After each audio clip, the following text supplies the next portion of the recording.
Hello students, कैसे हैं आप सब लोग। आज जो टॉपिक हम पढ़ेंगे वो है प्रॉपर्टीज़ ऑफ कॉलॉइड्स। और इससे पहले जो वीडियोस मैं अपलोड कर चुकी हूँ वो है preparation of colloids and purification of colloids.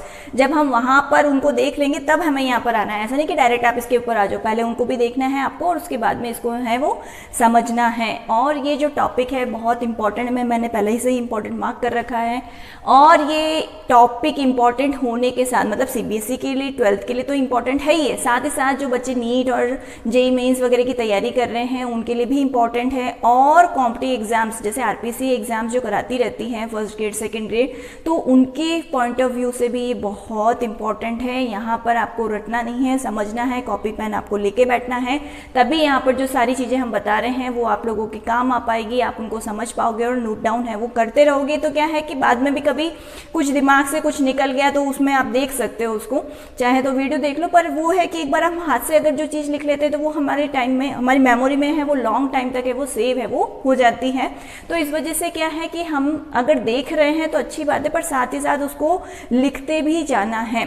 क्योंकि मतलब काफ़ी बार जैसे बहुत सारे बच्चे हैं जो देखते हैं बट मतलब करने और कहने में, जैसे मैं कहती हूँ ना, बहुत डिफरेंस होता है। बहुत बार मैं बोलती भी हूँ तो जो काफ़ी सारे लोग हैं वो बोलते बहुत है पर करते कुछ भी नहीं है। तो हमें वैसा नहीं बनना है, हमें करके दिखाना है। इसलिए कॉपी पेन लेके बैठना है और उसमें साथ साथ लिखते भी जाना है ताकि वो लॉन्ग टाइम तक आपकी मेमोरी में भी सेव रहेगा। प्लस आप लोगों को बहुत अच्छे से, आप कभी नोट्स खोल के देखो तो वो सारी मेमोरीज हैं वो हमारी रहती है हमारे पास में, ठीक है। और जैसा कि मतलब सब लोगों के पास में कॉम्पिटिटिव एग्जाम्स की तैयारी बहुत सारे बच्चे करते हैं, बहुत सारे बच्चे करते हैं, पर सिलेक्शन सबका नहीं होता है। क्यों नहीं होता है, सोचा है कभी आप लोगों ने? क्योंकि एक तो हम ऊपरी मन से कर रहे हैं और वहाँ पर डेडिकेशन पूरा है नहीं हमारा, तो वो काम कभी भी सक्सेसफुल है वो नहीं हो पाएगा। चाहे वहाँ पर दिखाने के लिए, लोगों को दिखाने के लिए कह दो कि भाई हम पढ़ रहे हैं किताबें खोलकर बैठे रहो, बहुत सारे बच्चे हैं ऐसे। तो यहाँ पर ऐसा है कि चाहे वो किताबें 24 घंटे खोलकर बैठे रहे, नहीं होगा उनका सिलेक्शन। क्योंकि एक तो किताबें खोलकर बैठे रहना और दूसरा है कि उसको समझना, बहुत दोनों डिफरेंट चीज़ें हैं। क्योंकि जो बच्चे रट रहे हैं या सिर्फ किताबें खोलकर बैठे हैं कि भाई हाँ ठीक है पेरेंट्स की डांट नहीं पड़े, तो उनको कभी सक्सेस है वो मिल ही नहीं सकती। क्योंकि वो दूसरों के लिए कर रहे, वो खुद के लिए नहीं कर रहे। जिस दिन उनके मन में हो जाएगा कि हमें खुद के लिए कुछ करना है या हमें कुछ बनकर बताना है, तब तो फिर वो अपने आप ही ऑटोमेटिक हो जाएगा। वो बाहर से उनको मोटिवेशन देने की कोई रिक्वायरमेंट भी है वो नहीं रहेगी। तो जितने भी कॉम्पिटिटिव एग्जाम्स वाले बच्चे अगर ये वीडियो देखें तो उन्हें समझना है कि भाई हमें दूसरों के लिए कुछ नहीं करना, हमें खुद के लिए करना है यहाँ पर। और यहाँ पर बहुत अच्छे से अच्छा यहाँ पर नोट्स बनाने हैं, समझना है एक एक चीज़ को रटने के बजाय, क्योंकि इसमें से क्वेश्चन बहुत आते हैं। मैंने भी आरपीसी जो फर्स्ट ग्रेड है वो दिया है, उसमें से जो पर्टिकुलर चैप्टर है सरफेस केमिस्ट्री, उसमें इनमें से इन टॉपिक्स में से क्वेश्चन है वो बहुत आते हैं। तो इसलिए बहुत अच्छे से आपको समझना है इस चीज़ को। और मैं भी यहाँ पर बहुत ईजिली नहीं पहुँची हूँ, मैंने भी बहुत एग्जाम्स हैं वो फाइट किए हैं। तो जब आप कॉन्फिडेंस रखोगे, आप बहुत मतलब स्ट्रेटजी के साथ में अगर प्लानिंग करोगे, पढ़ाई करोगे, तभी आपको है वो सक्सेस है वो मिल पाएगी, अदरवाइज बहुत मुश्किल है। तो यहाँ पर हमें प्लानिंग इस तरीके से करनी है कि भाई वहाँ पर हम क्या कर सकें कि भाई मिनिमम टाइम के अंदर मैक्सिमम स्कोर है वो कर सकें। तो वो तभी पॉसिबल है कि जब हमारी प्लानिंग है वो परफेक्ट हो। अब जैसे बच्चे हैं, अब वो क्या करते हैं कि भाई हाँ ठीक है एनसीईआरटी उठाई और उसको पढ़ना शुरू कर दिया, पर उसका जो बेसिक क्या है, पॉइंट्स हमने क्या नोट्स बनाए, उससे कोई लेना देना नहीं होता। पर तो इस तरीके से अगर आप चाहे कितना भी टाइम वेस्ट कर लो, आपको कुछ नहीं मिलने वाला। तो आप एक परफेक्ट प्लानिंग करो, अपने नोट्स है वो खुद बनाओ। यहाँ पर जितने भी जो भी हम वीडियोज़ वगैरह अपलोड कर रहे हैं उनको देखो और साथ ही साथ लिखते जाओ। क्योंकि मेरी आदत है, मैं हमेशा आपको नोट्स के बेसिस पे बताती हूँ। यहाँ पर हर एक पॉइंट मैं यहाँ पर लिखती हूँ, तो वो सारे पॉइंट्स आपको नोट डाउन करने होते हैं। तभी आप मतलब एक बच्चा, जैसे क्लास में हम जैसे 60-70 जितने भी बच्चे होते हैं, तो एक बच्चा 95 पे पहुंच जाता है और उन्हीं क्लास में से एक बच्चा है वो 40 भी ला रहा है या 50% भी ला रहा है। तो इसका मतलब ये थोड़ी ना कि उसके लिए जो टीचर है वो अलग हो गया या 95 के लिए टीचर अलग हो गया। दोनों के लिए टीचर सेम थे। भगवान ने भी दोनों को दिमाग अलग अलग, मतलब दोनों को दिमाग अलग अलग नहीं दिए हैं। भगवान ने भी जो दिमाग की क्वांटिटी है कि भाई इतने ग्राम इसमें होना चाहिए, तो इतने ग्राम इसमें भी भगवान ने भेजा है। बस आप उसको कितना यूज़ कर रहे हो, कहाँ यूज़ कर रहे हो, उस पर डिपेंड करता है। जैसे कल भी मैंने जैसे जो वीडियो में कहा था कि मैक्सिमम बच्चे क्या करते हैं, रात रात भर फ़ोन चला रहे हैं, चैटिंग कर रहे हैं, उनको पढ़ने लिखने से कोई मतलब ही नहीं है। और कुछ बच्चे हैं जो अपना टाइम यूटिलाइज कर रहे हैं, जो वीडियोज़ मैं भेज रही हूँ अगले दिन वापस मेरे को जो नोट्स वगैरह बनाकर वापस भेज रहे हैं कि मैम चलो हमने ये नोट डाउन कर लिया है। तो यहाँ पर यही दोनों में क्या है, फ़र्क है। और वही बच्चा लास्ट में क्या करेगा, 95 की कैटेगरी में आएगा। पर मैं ये भी नहीं कह रही कि भाई आपको 95, हर बच्चा ऐसा भी नहीं है कि भाई हर एक का जो शौक है वो एक जैसा ही हो। पर यह है कि अगर आप वीडियो तो देख ही रहे हो, यहाँ पर टाइम तो वेस्ट कर ही रहे हो ना आपके हिसाब से। मेरे हिसाब से तो नहीं है, मेरे हिसाब से तो ये टाइम है जिसमें आप वीडियो देख रहे हो, यहाँ पर तो आपको कुछ सीखने को ही मिलेगा। तो जिस पर्टिकुलर टाइम में आप यहाँ पर ये टाइम स्पेंड अपना कर रहे हो, तो यहाँ पर चाहे वो 15 मिनट का वीडियो हो, चाहे 20 मिनट का हो, चाहे 10 मिनट का हो, तो उसी पर्टिकुलर टाइम में आप साथ साथ लिखते जाओ ना। क्यों आप अलग से फिर बाद में अगर आपको कोई और भी काम है तो आप वो बाद में कर लेना। उसके साथ ही साथ अगर लिखते चले जाओगे तो उसी समय आपका काम खत्म हो जाएगा। फिर क्या होगा कि ये बर्डन, जैसे आज का वीडियो का काम हो गया, फिर कल का हो गया, फिर परसों का हो गया, इस तरीके से बढ़ता चला जाएगा। फिर आपको लगेगा अब तो इतना सारा हो गया, मैम तो वैसे ही डांटेगी, तो इससे अच्छा है कि हम करें ही नहीं। अधिकतर बच्चों की तो ये आदत होती है। तो उसको बर्डन बनाने से अच्छा है कि उसी समय कंप्लीट कर लेना ज़्यादा बेटर है, और वो उसी समय याद भी हो जाएगा। क्योंकि इतना आपको इजी लैंग्वेज में, पॉइंट्स में आपको बताया जा रहा है, तो यहाँ पर आप बहुत अच्छे तरीके से समझ भी सकते हो, लर्न भी कर सकते हो, साथ ही साथ लिख भी सकते हो। तो यहाँ पर इतनी मेहनत करने के पीछे यहाँ पर जो मोटिव यही है कि अगर एक बच्चा भी यहाँ पर इस तरीके से मोटिवेट होकर अपनी जो लाइफ है वो उसका जो गोल अचीव कर ले, तो मेरे लिए बहुत बड़ी बात होगी। तो यहाँ पर वैसे तो मैं चाहती हूँ कि सारे बच्चे ऐसा करें, पर मुझे पता है कि आइडियल स्टूडेंट्स होता नहीं है। जैसे मेरे थ्योरी में मानती हूँ कि जैसे आइडियल गैस नहीं होती, वैसे आइडियल स्टूडेंट्स भी हैं वो नहीं होते हैं। पर फिर भी अगर आप में से अगर कोई भी एक बच्चा ये वीडियो देखकर अगर मोटिवेट हो जाए, तो मेरा जो लाइफ का जो मतलब मेरा एक तरीके से एज ए टीचर होना सक्सेसफुल हो जाएगा। तो बच्चों इस तरीके से जहाँ पर जो भी, क्योंकि ये चीज़ें आपको बाद में याद आएगी जब आप खुद फाइट करोगे ना कॉम्पिटिटिव एग्जाम्स, तब आपको लगेगा कि हाँ यार ये चीज़ बताई थी मैम ने। यह जब एग्जाम में क्वेश्चन आएगा एमसीक्यूज के अंदर, तब आपको लगेगा कि हाँ ये उस समय ध्यान से सुन लेते या लिख लेते तो अभी ये क्वेश्चन कर पाते। तो बेटर है कि कॉपी पेन अभी साथ में लेके बैठे और उसके बाद में यहाँ पर पूरा अच्छे से लिखते जाएं। ठीक है, तो शुरू करते हैं यहाँ पर। तो कॉलिगेटिव प्रॉपर्टीज सबसे पहला मैंने लिखा हुआ है यहाँ पर कॉलिगेटिव प्रॉपर्टीज, फिर ऑप्टिकल, मैकेनिकल और इलेक्ट्रिकल। एनसीईआरटी में मैंने जैसे कहा है कि इस तरीके से नहीं दे रखा क्लासिफिकेशन, बट हमें पता होना चाहिए, थोड़ा एक्स्ट्रा पढ़ लेंगे तो कुछ बिगड़ेगा नहीं हमारा। तो यहाँ पर कॉलिगेटिव प्रॉपर्टीज के अंदर 4 प्रॉपर्टीज होती है, सॉल्यूशन वाले चैप्टर्स में गिवन है ये 4 प्रॉपर्टीज। तो सबसे पहला वहाँ पर है लोअरिंग ऑफ वेपर प्रेशर, उसके बाद में है elevation of boiling point, third है वहाँ पर depression in freezing point, and fourth है वहाँ पर ऑस्मोटिक प्रेशर। तो ये जो चारों प्रॉपर्टीज है, अगर हम कॉलोइडल सॉल्यूशन में ऑब्जर्व करें तो क्या वहाँ पर आपको चेंजेस मिलेंगे, तो वो हम यहाँ पर पढ़ेंगे। फिर बाद में आता है ऑप्टिकल। तो ऑप्टिकल के अंदर इनको फर्दर 2 में डिवाइड कर रखा है। एक तो है वहाँ पर टिंडल इफेक्ट और दूसरा है वहाँ पर कलर। बहुत इंपॉर्टेंट टॉपिक है ये वाला। फिर बाद में आता है मैकेनिकल के अंदर ब्राउनिंग मूवमेंट, इलेक्ट्रिकल के अंदर चार्ज, इलेक्ट्रोफोरेसिस, जीटा पोटेंशियल, ये सारा इसके अंदर आएगा।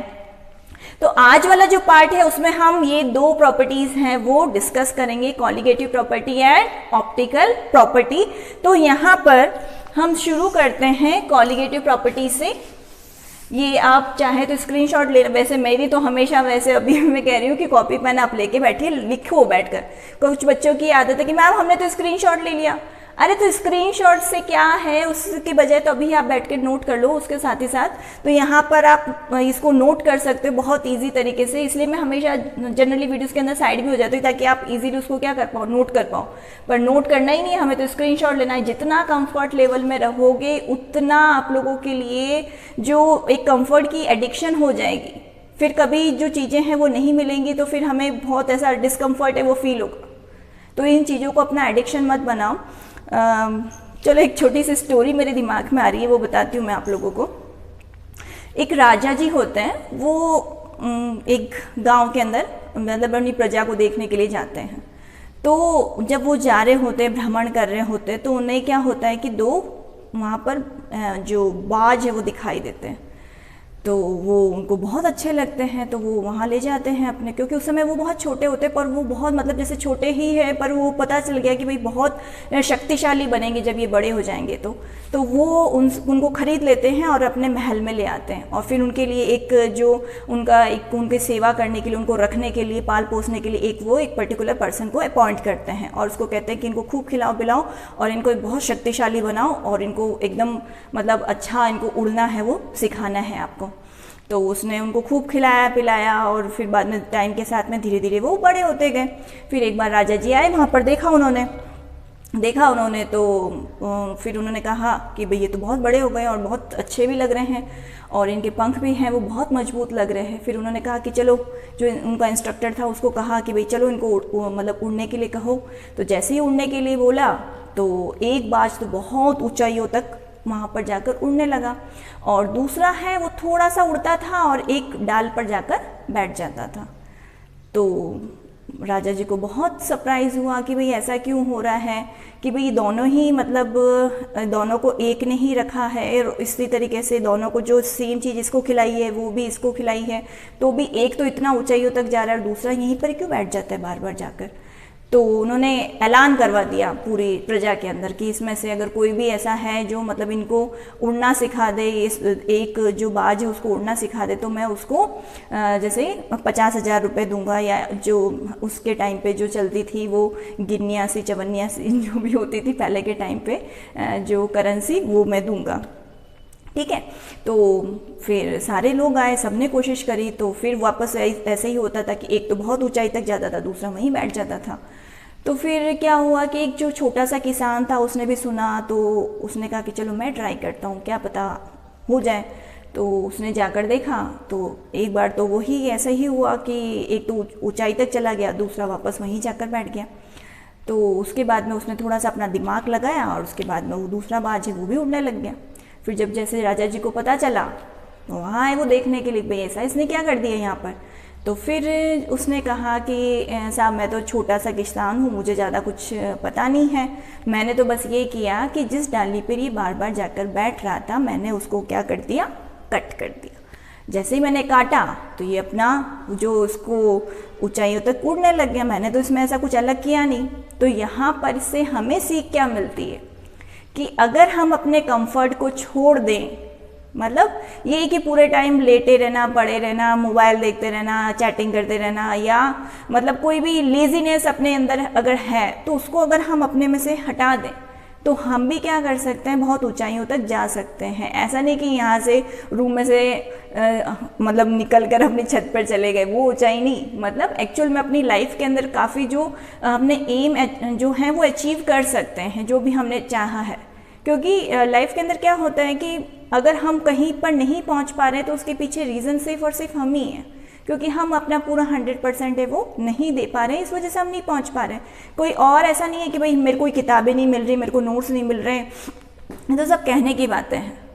अगर आपके मन में इच्छा है तो आप चाहे जो कर सकते हो। बहुत बार आपने देखा होगा कि ऐसे बच्चे ही आगे निकलते हैं जिनके जैसे पिताजी है वो रिक्शा चलाते थे, या जो खेतों में काम कर रही हैं लड़कियां, वो मतलब इतनी मतलब IAS बन गई, RS बन गई। क्यों? क्योंकि उनमें एक जो स्ट्रॉन्ग है वो विल पावर है, स्ट्रॉन्ग डिटर्मिनेशन है, इस वजह से वो वहाँ पहुँचे।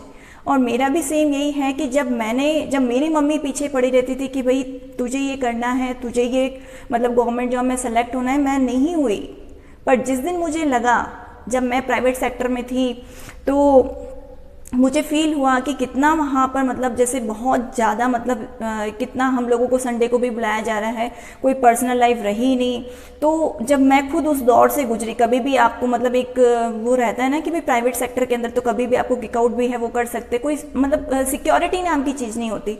तो मैंने खुद फिर बाद में जब रियलाइज़ किया, सेल्फ मोटिवेशन जब मुझे मिला, तो मैंने खुद बहुत पढ़ाई करी, और फिर उसके बाद में मैं यहाँ पर पहुँची हूँ, गवर्नमेंट जॉब में सेलेक्ट हुई, फर्स्ट डे लेक्चर में अपॉइंट हुई।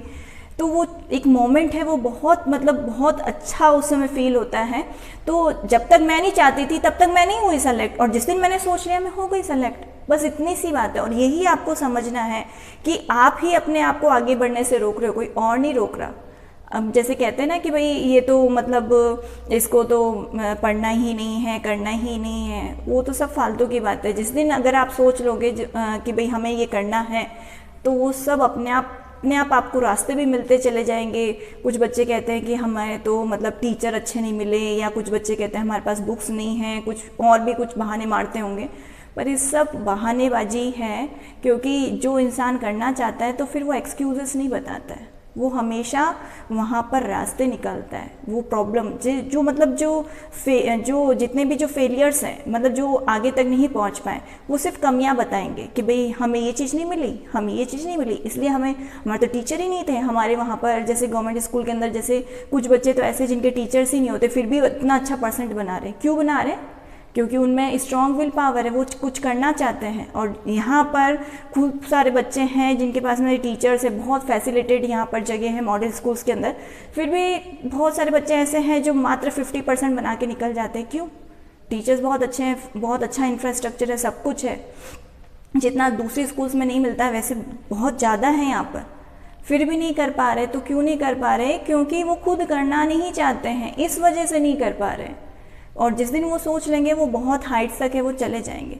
तो मैं जितने भी जो बच्चे ये वीडियो देख रहे हैं या कॉम्पिटिटिव एग्जाम्स में जो फाइट कर रहे हैं, तो उन सबको मेरा यही सजेशन है कि आप खुद को आगे बढ़ने से मत रोको, कंफर्ट लेवल अपना हटाओ, और जितनी भी जो हाइट्स तक आपको जाना है, जो भी आपने एम है वो सोच रखा है, उसके लिए 100% आपको देना है। हो सकता है कि कुछ बच्चों को 100 से ज़्यादा भी देना पड़े, तो कोई दिक्कत नहीं है। आपको उन जो फेलियर्स हैं उनको सीखने से ही मिलेगा, कुछ ना कुछ आपको उनसे हमेशा। जितने भी जो अनसक्सेसफुल, अगर जैसे एक बार आपको नहीं मिली जो आप चाहते थे, जो अचीवमेंट चाहते थे वो नहीं मिली, पर उससे आपको हमेशा क्या है, कुछ ना कुछ सीखने को ही मिलेगा। इसके ऊपर भी एक स्टोरी है अब्दुल कलाम की, वो बाद में सुनाएंगे, अभी वीडियो बहुत लंबा हो जाएगा।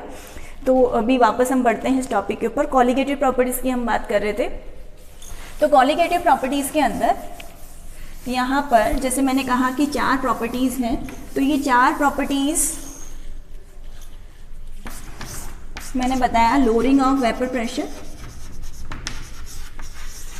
Lowering of vapour pressure, elevation of boiling point,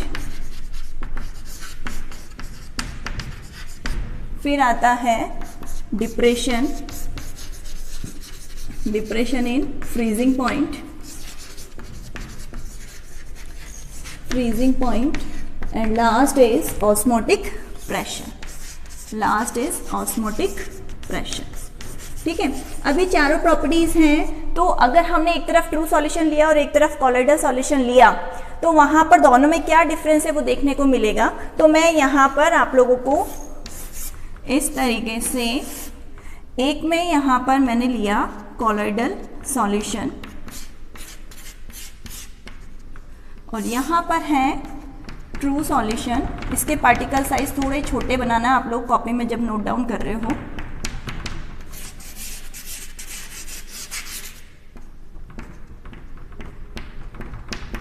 या हो सकता है आप लोग क्या करो कि अलग पेन से है उसको बना लो, छोटे छोटे से डॉट्स बनाने, और यहाँ पर जो पार्टिकल का साइज है वो क्या करना है, थोड़ा लार्जर है वो बनाना है। और इनके नंबर्स हैं वो आप कम बनाओगे कॉपी में, इनके नंबर से वो बहुत सारे बनाने हैं। अब यहाँ पर ये तो हो गया कॉलोइड्स, और ये हो गया हमारा ट्रू सॉल्यूशन, ये हो गया ट्रू सॉल्यूशन। अब देखने से डिफरेंस क्या पता चल रहा है, तो यहाँ पर इनका जो नंबर्स है, नंबर्स की बात कर रही हूँ। ठीक है, कंटेनर ऐसा नहीं कि मैम इसमें कंटेनर आपने बड़ा बना दिया, इसमें छोटा बना दिया, इसे फालतू बातें नहीं करनी है। यहाँ पर कॉलोइड्स का क्या है, यहाँ पर नंबर है वो कम है, यहाँ पर जो पार्टिकल्स हैं वो क्या है, यहाँ पर ज़्यादा है। तो यहाँ पर जो डिस्पोज्ड फेज है उसके पार्टिकल्स का नंबर कम है, जबकि यहाँ पर पार्टिकल्स का नंबर ज़्यादा है। और यहाँ पर कॉलिगेटिव प्रॉपर्टीज डिपेंड किस पे करती हैं, अगर याद हो तो ये डिपेंड करती है सिर्फ और सिर्फ नंबर ऑफ पार्टिकल्स पर, ये सिर्फ डिपेंड करती हैं नंबर ऑफ पार्टिकल्स पे। तो यहाँ पर अब जैसे हो सकता है कि आपको कोई नहीं समझ में आया, बता देती हूँ, एग्जाम्पल भी ले लेते हैं, कोई दिक्कत नहीं है। यहाँ पर जैसे कि मैंने 1 लीटर है वो यहाँ पर मिल्क लिया, और 1 लीटर यहाँ पर हमने क्या लिया, पानी लिया, उसमें हमने सॉल्ट है वो डिज़ोल्व कर लिया।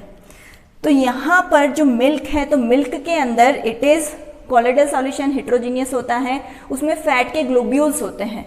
तो क्या 1 लीटर के अंदर 1 लीटर के बराबर वहां पर क्या होंगे, फैट के ग्लोब्यूल्स होंगे, या संख्या में क्या होते हैं, कम होते हैं, नंबर्स में क्या होते हैं, कम होते हैं। और वो हमेशा पार्टिकल्स क्या रहते हैं, एग्रीगेट होकर रहते हैं, तो वो इकट्ठे भी हो जाते हैं, हमें दिखते भी हैं थोड़े बहुत फैट के जो ग्लोब्यूल्स हैं।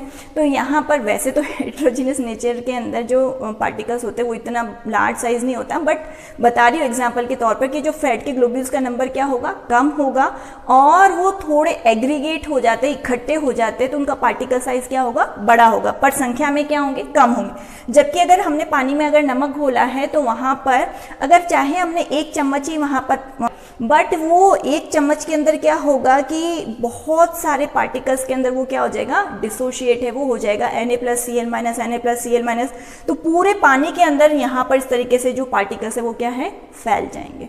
तो यहाँ पर एक तो पार्टिकल्स फैल भी जाएंगे और संख्या में भी क्या होंगे, ज़्यादा होंगे, नंबर भी उनका क्या होगा, ज़्यादा होगा, यूनिफॉर्म डिस्ट्रीब्यूशन होगा यहाँ पर। तो यहाँ पर पार्टिकल्स का नंबर ज़्यादा, तो कॉलिगेटिव प्रॉपर्टीज भी क्या होगी, ज़्यादा। सिंपल सा कॉन्सेप्ट है। और यहाँ पर number come, number is less, number अब किसका, डीपी का। डीपी मतलब व्हाट्सएप वाली डीपी नहीं, जैसे मैं पहले भी बोल चुकी हूँ, डीपी मतलब dispersed phase, number of DP is less, so colligative properties हैं वो भी क्या होगी, लेस होगी, या वो डिक्रीज हो जाएगी। क्यों, क्योंकि यहाँ पर जो पार्टिकल्स है वो एग्रीगेट फॉर्म में रहते हैं, मतलब आपस में इकट्ठे होकर रहते हैं, उनका नंबर है वो कम होता है। कॉलिगेटिव प्रॉपर्टीज डिपेंड करती है नंबर पर, नंबर कम तो कॉलिगेटिव प्रॉपर्टीज है वो भी क्या हो जाएगी, कम हो जाएगी। बहुत सिंपल है।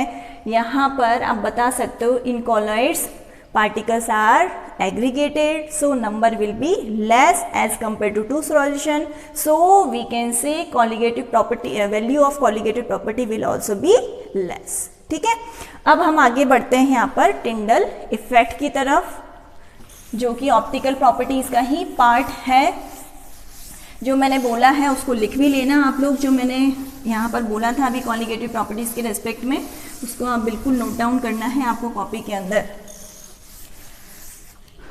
फिर बाद में हम आगे बढ़ते हैं टिंडल इफेक्ट। टिंडल इफेक्ट बहुत बार इवन 9th स्टैंडर्ड में भी है, आपने सुन रखा है, नहीं सुन रखा है तो वापस अब हम यहाँ सीख लेंगे।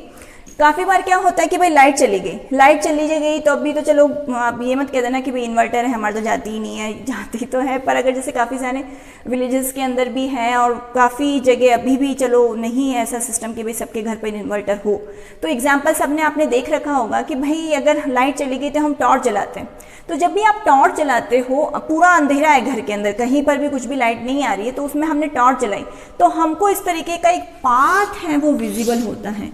ये यहाँ पर जैसे कि मैंने यहाँ पर ये टॉर्च है वो जलाई यहाँ पर, तो इस तरीके से पाथ आपको क्या होगा, विजिबल होगा। ये छोटे छोटे ब्राइट स्टार्स हैं उसमें आपको फ्लो करते हुए नजर आएंगे और बिल्कुल आपको पाथ है वो क्या होगा, विजिबल होगा। ये चाहे तो करके देख लेना, चाहे मोबाइल की ही टॉर्च जला के देख लेना अंधेरे के अंदर, तो आपको बिल्कुल ऐसा पाथ है वो दिखाई देगा। चलो ऐसा नहीं देखा हो तो कभी के सर्दियों के अंदर किसी बंद कमरे के अंदर बैठे हैं और वहाँ पर कहीं से भी लाइट है, मतलब आपने लाइट ट्यूबलाइट्स वगैरह नहीं जला रखी है, सिर्फ एक छोटे से कोने से वहाँ पर जो सनलाइट है वो आ रही है, तो जिस भी कोने से आ रही होगी तो बिल्कुल ऐसा पाथ है वो आपको बिल्कुल ऐसा जो है वो दिखाई देगा। और वहाँ पर पार्टिकल्स हैं, छोटे छोटे पार्टिकल, डस्ट के पार्टिकल्स हैं, वो आपको मूव करते हुए हैं वो दिखाई देंगे। तो मतलब कुल मिला के मैं कहना चाह रही हूँ कि वो पाथ है वो विजिबल होगा, तो वही इफेक्ट है वो क्या कहलाता है, वहाँ पर टिंडल इफेक्ट है वो कहलाता है।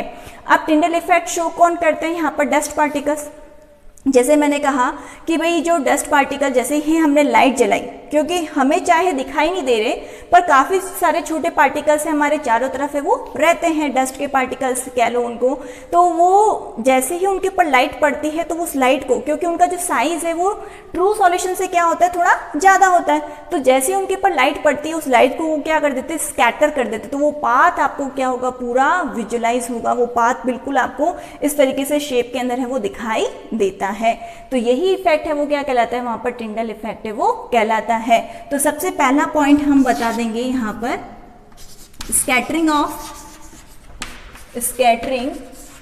Of light by colloids is known as Tyndall effect. तो फर्स्ट पॉइंट हो गया हमारा कि भाई हम कहते किसे हैं, क्या होता है ये, तो वो हमने बता दिया कि भाई स्कैटरिंग ऑफ लाइट होती है, किसके थ्रू होती है, कॉलर्स के थ्रू होती है, और उसको हम क्या कहते हैं, क्या नाम देते हैं, टिंडल इफेक्ट है वो नाम है वो देते हैं। अब सबसे पहले बताया किसने था, तो सबसे पहले बताया था इसको फैराडे ने, सबसे पहले इसको बताया था फैराडे ने। तो हम सेकंड पॉइंट लिख देंगे, फैराडे मतलब उसने सबसे पहले ऑब्जर्व किया था, ऑब्जर्व्ड इट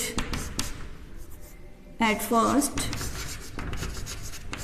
बट जो टिंडल जो साइंटिस्ट था उसका नाम ही टिंडल था।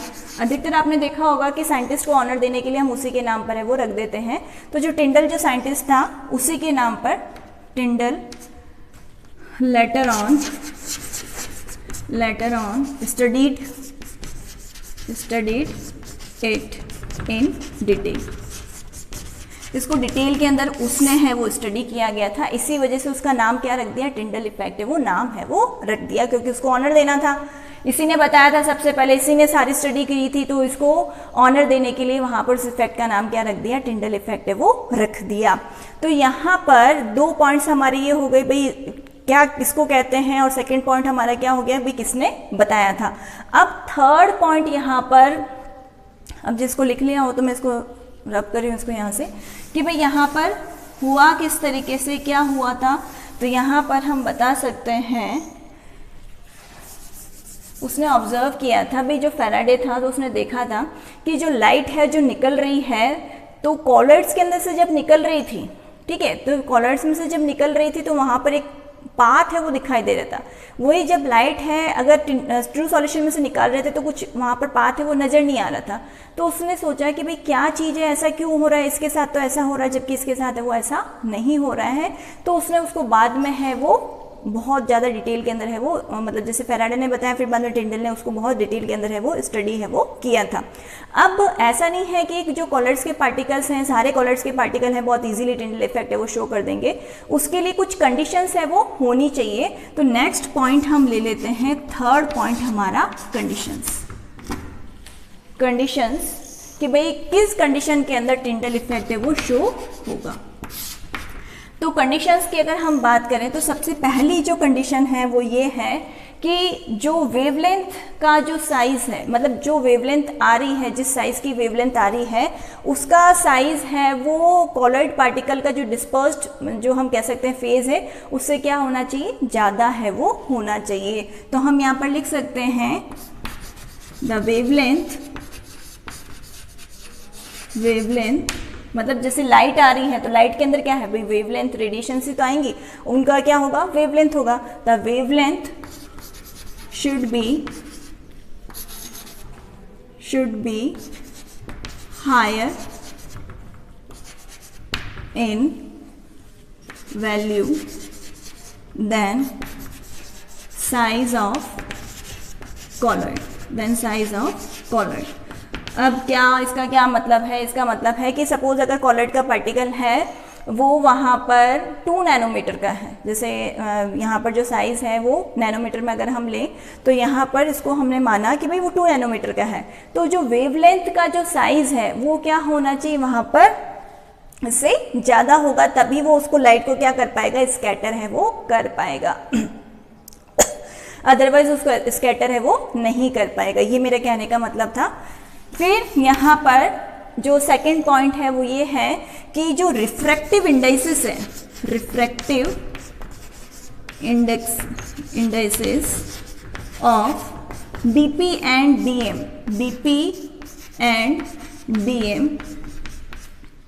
डीपी का मतलब हो गया डिस्पर्स्ड फेज, डीएम का मतलब हो गया dispersion medium. Refractive index of DP and DM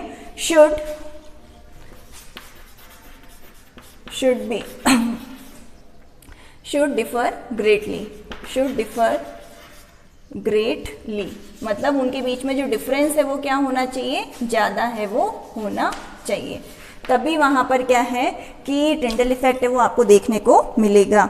तो यहाँ पर अगर डीपी और डीएम के अंदर जो इनकी जो रिफ्रैक्टिव इंडेक्स की वैल्यू, अब रिफ्रैक्टिव इंडेक्स है वो फिजिक्स में आप लोगों ने पढ़ रखा है, तो इनकी जो रिफ्रैक्टिव इंडेक्स की वैल्यू है, चाहे वो डीपी हो डीएम हो, दोनों में डिफरेंस क्या होना चाहिए, बहुत लार्ज है वो होना चाहिए, तभी वहाँ पर टिंडल इफेक्ट है वो आपको देखने को मिलेगा। ऐसा नहीं कि भाई दोनों का रिफ्रैक्टिव इंडेक्स का जो वैल्यू है वो सेम हो, दोनों में डिफरेंस है वो मतलब ज़्यादा है वो होगा, तभी आपको अप्रोप्रिएट रिजल्ट है वो टिंडल इफेक्ट के हैं वो मिलेंगे। तो ये हो गया हमारा थर्ड पॉइंट जो कि था कंडीशन, कि किन कंडीशंस के अंदर वहाँ पर टिंडल इफेक्ट है वो देखने को मिलेगा। अब उसके बाद में नेक्स्ट पॉइंट आता है, यहाँ पर नेक्स्ट पॉइंट हम ले लेंगे यूजेस, कि भाई टिंडल इफेक्ट क्या, हमारा क्या यूज़ है, हम क्यों यूज़ कर रहे हैं इसको, हमें क्या मतलब है, नहीं पढ़ेंगे हम, तो यूजेस तो हैं भाई, इसके यूजेस तो हैं टिंडल इफेक्ट के। आप मूवीज़ देखने, अभी तो चलो अब बंद है मूवी थिएटर्स वगैरह, तो जब भी हम मूवी देखने जाते हैं तो वो जो स्क्रीन हमको दिख रही है तो वो सिर्फ और सिर्फ किसकी वजह से दिख रही है, टिंडल इफेक्ट की वजह से। और जो अंधेरे के अंदर जो रोशनी लेकर आ रही है टॉर्च, वो भी किसकी वजह से, टिंडल इफेक्ट की। तो हमारी लाइफ में यूज़ तो है ना इसका। तो यहाँ पर ये तो चलो डेली लाइफ के अंदर जो यूजेस हैं वो हो गए, और वैसे हमें केमिस्ट्री के हिसाब से देखना है तो इसको हम कहाँ यूज़ कर सकते हैं, तो हम यूज़ कर सकते हैं टू डिफ्रेंशिएट। पहला पॉइंट क्या हो गया, to differentiate between true solution and colloidal solution. क्योंकि जैसे ही हम ट्रू सॉल्यूशन में से पास करेंगे लाइट को, तो वो सीधी चली जाएगी, कहीं पर भी आपको पाथ है वो विजिबल नहीं होगा। जबकि इसके अंदर से क्या होगा कि अगर हम यहाँ पर इसके थ्रू पास करेंगे लाइट, तो वो पाथ आपको क्या है वो बिल्कुल दिखाई देगा, तो हमें पता चल जाएगा ये क्या है, हमारा कॉलॉइडल, उस पर्टिकुलर बीकर के अंदर जो सॉल्यूशन का टाइप होगा वो क्या होगा, कॉलॉइडल सॉल्यूशन होगा। फिर उसका और कहाँ यूज़ आ सकता है, फिर नेक्स्ट यूज़ आता है कि वो सिग्मोंडी करके एक साइंटिस्ट था, उसने क्या किया था, इस टिंडल इफेक्ट को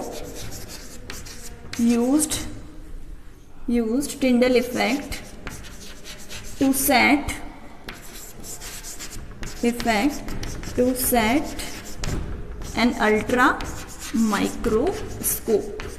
उसने क्या बनाया, इसी टिंडल इफेक्ट को यूज़ करके अल्ट्रा माइक्रोस्कोप तक है वो बना दिया था। अल्ट्रा माइक्रोस्कोप से पार्टिकल्स तो कॉलर्स के नज़र नहीं आ रहे थे उसको, जब उसने ऑब्जर्व किया उसके नीचे, तो पर वहाँ पर वो एक ब्राइट छोटे छोटे स्टार्स की तरह चमकते हुए वो जरूर नज़र आ रहे थे।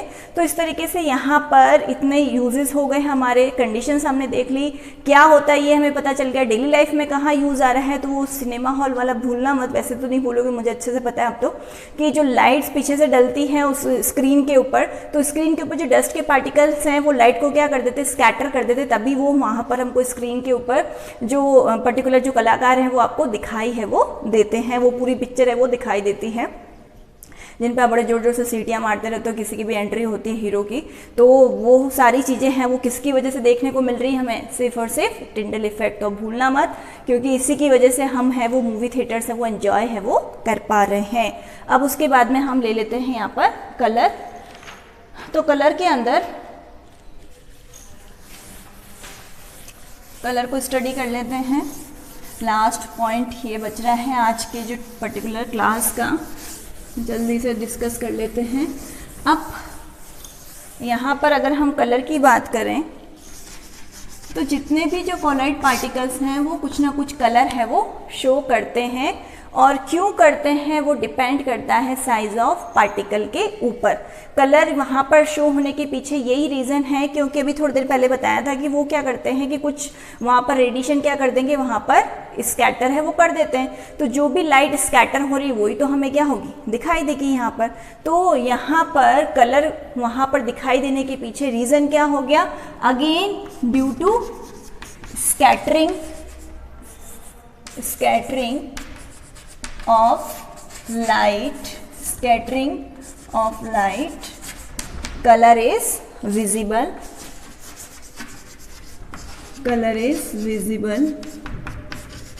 of colors, मतलब उनका कोई ना कोई कलर है वो हमको दिखाई देगा अगर हम उनके ऊपर लाइट है वो डालेंगे तब। तो यहाँ पर अगर हम उनके ऊपर लाइट डाल रहे हैं तो हमें कलर दिखाई दे रहा है। क्यों दिखाई दे रहा है? क्योंकि वो पर्टिकुलर जो एक वेवलेंथ है उसको क्या कर रहे हैं, स्कैटर है वो कर रहे हैं, तो हमें कुछ कलर है वो दिखाई दे रहा है। तो ये तो मेरा हो गया फर्स्ट पॉइंट कलर के रिस्पेक्ट में। अब सेकेंड पॉइंट जो कॉम्पिटिटिव एग्जाम्स के हिसाब से इम्पोर्टेंट है, तो वो यहाँ पर ये होगा कि size of particle is inversely proportional to the wavelength of radiation. कहने का मतलब है कि अगर साइज पार्टिकल का जो साइज है, मतलब यहाँ पर हम डिस्पर्स्ड फेज की ही बात करेंगे, चाहे तो नीचे मेंशन कर लेना कि जो पार्टिकल है वो कैसा है, डिस्पर्स्ड फेज पार्टिकल है। तो अगर उसका साइज अगर छोटा है तो वहाँ पर जो पार्टिकल का साइज अगर छोटा है तो जो रेडिएशन होगी, मतलब जिसको वो वहाँ पर रिफ्लेक्ट है वो करेगा, तो वो लार्जर वेवलेंथ वाली होगी। अब अगर मैं यहाँ पर लिखूँ विबग्योर, ठीक है, कल वाले वीडियो में याद कराया था जो विजिबल रेंज है वो कहाँ से कहाँ तक रहती है, 400 नैनोमीटर से 700 नैनोमीटर के बीच में रहती है। तो यहाँ पर अगर पार्टिकल का साइज अगर छोटा है तो अब आप खुद बता सकते हो कि हमें वहाँ पर जो शिफ्ट मिलेगा, मतलब जो वेवलेंथ का शिफ्ट मिलेगा वो किस तरफ मिलेगा, लार्जर वेवलेंथ की तरफ है वो मिलेगा। और वही अगर वहाँ पर पार्टिकल का साइज अगर हमने बढ़ा दिया तो वो कहाँ शिफ्ट हो जाएगी, वेवलेंथ ब्लू साइड में शिफ्ट हो जाएगी, मतलब वही वॉयलेट ब्लू की तरफ है वो शिफ्ट होती चली जाएगी। तो ये वाले क्वेश्चंस हैं वो कॉम्पिटिटिव एग्जाम्स में, चाहे वो फर्स्ट ग्रेड हो, चाहे वो नीट और जेईई मेंस वगैरह हो, तो उनमें इस टाइप के क्वेश्चन है वो पूछे जाते हैं। तो ये इंपॉर्टेंट है, इसको इस तरीके से मार्क कर लेना। ये शिफ्ट है वो बता देना कि भाई अगर वहाँ पर पार्टिकल का साइज बड़ा है तो यहाँ पर रेड की तरफ जाएगा, और अगर पार्टिकल का साइज छोटा है तो कहाँ शिफ्ट होएगा, यहाँ पर ब्लू की तरफ है वो शिफ्ट होएगा। और एग्जाम्पल के तौर पर हम देख लेते हैं, जैसे यहाँ पर अगर जैसे सिल्वर का सोल है, मेरे पास में सिल्वर का सोल है, सिल्वर सोल और साइज ऑफ पार्टिकल,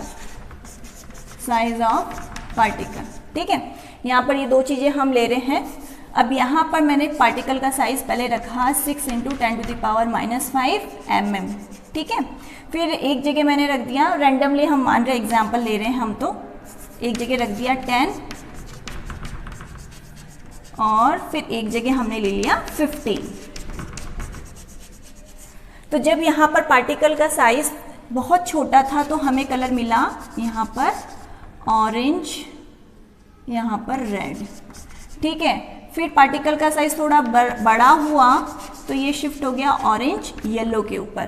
फिर पार्टिकल का साइज और बड़ा हुआ तो यहाँ पर जो कलर हमको मिला पर्पल मिला। तो इससे हमें क्या समझ में आया कि पार्टिकल का साइज जैसे जैसे हम बढ़ाते चले गए तो वहाँ पर है वो शिफ्ट कहाँ होता चला गया, लोअर वेवलेंथ की तरफ है वो शिफ्ट होता चला गया। तो ये इसका हमारा क्या हो गया, second point which is very very important for जो competitive exams RPSC first grade, क्योंकि मैंने भी फाइट किया है तो मुझे बहुत अच्छे से पता है इस टाइप के क्वेश्चन से वो आते हैं। तो इसको मार्क कर लेना बहुत अच्छे से। तो ये हो गया हमारा बेसिक रीज़न इसका। जैसे मैंने सिल्वर का एग्जाम्पल लिया, अभी इसके अंदर एक चाहे तो आप गोल्ड का एग्जाम्पल भी है जो आपके एनसीईआरटी के अंदर भी दे रखा है, वो हम ले लेते हैं एक एग्जाम्पल। तो नेक्स्ट में बना लेती हूँ यहाँ पर गोल्ड का सोल। तो यहाँ पर ये 4 मैंने कंटेनर्स लिए, ठीक है। अब यहाँ पर पार्टिकल का साइज स्टार्टिंग में हमें बहुत छोटा बनाना है। तो जब आप कॉपी में बना रहे हो तो पार्टिकल का साइज इसका बहुत सबसे छोटा बनाओगे, इसका थोड़ा सा लार्जर बनाओगे, ठीक है। इसके कंपैरिजन में इसका साइज है वो थोड़ा सा लार्जर होगा। फिर थोड़ा सा और बड़ा बनाना है नेक्स्ट वाले के अंदर, और इसके अंदर और बड़ा आपको बनाना है। तो हमें दिखाई दे रहा है यहाँ पर कि पार्टिकल का साइज क्या हो रहा है, यहाँ पर इंक्रीज हो रहा है। तो यहाँ पर क्या होगा कि जैसे जैसे पार्टिकल का साइज इंक्रीज होगा वैसे वैसे यहाँ पर जो वेवलेंथ है वो भी क्या होगी, इंक्रीज होगी। तो स्टार्टिंग में वेवलेंथ हमको मिल रही है रेड, उसके बाद में पर्पल कलर मिलेगा गोल्ड सोल का, ये गोल्ड सोल की रेस्पेक्ट में बात कर रही हूँ यहाँ पर, रेड पर्पल देन ब्लू, और उसके बाद में कलर है वो मिलेगा गोल्डन कलर। तो इस तरीके से हम कह सकते हैं कि अगर पार्टिकल का साइज वहाँ पर चेंज हो रहा है, इंक्रीज हो रहा है, तो वहाँ पर कलर भी क्या हो रहा है, वेवलेंथ का वो क्या हो जाएगा, चेंज हो जाएगा। पहले रेड हुआ क्योंकि जो कि लार्जर वेवलेंथ है, उसके बाद में पर्पल, उसके बाद में ब्लू और उसके बाद में क्या हुआ, गोल्डन हो गया। तो ये एग्जाम्पल आप लोगों के एनसीईआरटी के अंदर है वो गिवन है। उसके बाद में नेक्स्ट आता है, अगर जैसे ये सेकंड पॉइंट में हमने दो एग्जाम्पल ले लिए, एक तो सिल्वर का ले लिया और एक गोल्ड का है वो ले लिया। अब यहाँ पर नेक्स्ट हम पॉइंट ले लेते हैं कलर के अंदर ही। नेक्स्ट पॉइंट हम ले लेंगे यहाँ पर कि भाई जो कलर है या उसको मतलब जो कलर रिफ्लेक्ट हो रहा है या ट्रांसमिट हो रहा है, तो वो कलर्स का कलर देखने का भी एक तरीका होगा। तो वो दो तरीके हैं, ठीक है, और वो भी एग्जाम्पल है वो बुक में है, वो दे रखा है, इसलिए मैं यहाँ पर बता देती हूँ कि अगर यहाँ पर जैसे मिल्क का ग्लास है, ठीक है, अगर यहाँ पर ये मिल्क का ग्लास है और इसके ऊपर हमने लाइट डाली और यहाँ से ये क्या हुई, रिफ्लेक्ट हुई, तो अब यहाँ पर कलर हमको कैसा दिखाई देगा, ब्लू है वो दिखाई देगा। वही अगर यहाँ पर ये दूध का ग्लास है यहाँ पर भी, और यहाँ पर एक पर्सन यहाँ से लाइट है वो पास कर रहा है और ये लाइट यहाँ तक क्रॉस होकर गई, तो यहाँ पर जो कलर आपको दिखाई देगा वो देगा रेड कलर। तो दो तरीके हो गए, एक तो रिफ्लेक्टेड, ये तो हो गया रिफ्लेक्टेड, और ये हो गया ट्रांसमिटेड। तो दोनों के अंदर आपको कलर है वो क्या है, अलग अलग है वो दिखाई देगा। इसलिए मैंने कहा कि कलर्स के कलर को देखने का भी तरीका है वो अलग अलग होंगे, दो तरीके होंगे, एक तो रिफ्लेक्टेड वाला और दूसरा क्या होगा, ट्रांसमिटेड वाला। अब जब पानी का जो दूध का जो ग्लास है, दूध के ग्लास के अंदर लाइट आई, रिफ्लेक्ट होकर ऐसे चले गई। एक तो ऐसे भी देख सकते हो रिफ्लेक्टेड लाइट, या फिर ऐसे भी देख सकते हो कि भाई यहाँ पर ये जो टॉर्च है इससे ये लाइट है वो जा रही है इस तरीके से, ये टॉर्च है। मैंने पहले भी कहा था मेरी ड्राइंग इतनी अच्छी नहीं है वैसे। अब यहाँ पर जैसे ही लाइट ये गई यहाँ पर, तो ये इसने पार्टिकल्स ने क्या किया, उसको स्कैटर है वो कर दिया। तो यहाँ पर लाइट गई और यहीं से हम क्या कर रहे हैं, वापस उसको देख रहे हैं, तो यहीं से वापस क्या होगी, रिफ्लेक्ट होगी। वही अगर हम लाइट ऊपर से अगर डालें तो वो यहाँ से रिफ्लेक्ट हो जाएगी। तो ये दो तरीके हो सकते हैं। तो यहाँ पर जैसे टॉर्च है वो हमने यहाँ लगा रखी है और ये इस तरीके से पास हो रही है। यहाँ पर रिफ्लेक्शन वाले में टॉर्च यहाँ से लगाओगे तो रिफ्लेक्टेड यहाँ से देखोगे, और ऊपर से टॉर्च की लाइट डालोगे तो वापस रिफ्लेक्टेड आपको यहाँ मिलेगी। कुल मिला के दोनों ही तरीकों के अंदर कलर क्या मिलेगा, ब्लू मिलेगा, जबकि ट्रांसमिटेड कलर आपको क्या मिलेगा, रेड है वो मिलेगा। दिमाग में आ रहा होगा, आना जो साइंस स्टूडेंट्स उनके लिए तो वाजिब है, आना भी चाहिए कि भाई ऐसा क्यों हुआ, यहाँ पर ब्लू मिल रहा है, यहाँ पर रेड मिल रहा है, ऐसा क्या हो गया, यहाँ पर लाइट तो वो की वो, ये दूध वो का वो है, फिर ऐसा क्यों हो रहा है। तो इसके पीछे रीज़न क्या है कि जो ब्लू कलर की वेवलेंथ है वो कम है और उसकी स्कैटरिंग क्या होती है, ज़्यादा होती है, जबकि रेड की वेवलेंथ क्या है, ज़्यादा है और उसकी स्कैटरिंग क्या होती है, कम होती है। और उसको और बेटर तरीके से समझ सकते हो, जितनी भी जो स्ट्रीट लाइट्स हैं, जो भी स्ट्रीट लाइट्स के जो भी स्ट्रीट रोड्स हैं, तो उनके ऊपर जो कुछ सिग्नल्स लगे रहते हैं या जो हाईवे वगैरह पे जो सिग्नल्स लगे रहते हैं, तो उन पे जनरली हम है वो रेड कलर का है वो सिग्नल है वो बनाते हैं। क्यों बनाते हैं रेड कलर का, क्योंकि उसकी वेवलेंथ क्या होती है, ज़्यादा होती है, उसकी स्कैटरिंग क्या होती है, कम होती है। इसी वजह से उनके जो सिग्नल्स हैं वो क्या बनाए जाते हैं, रेड कलर के हैं वो बनाए जाते हैं।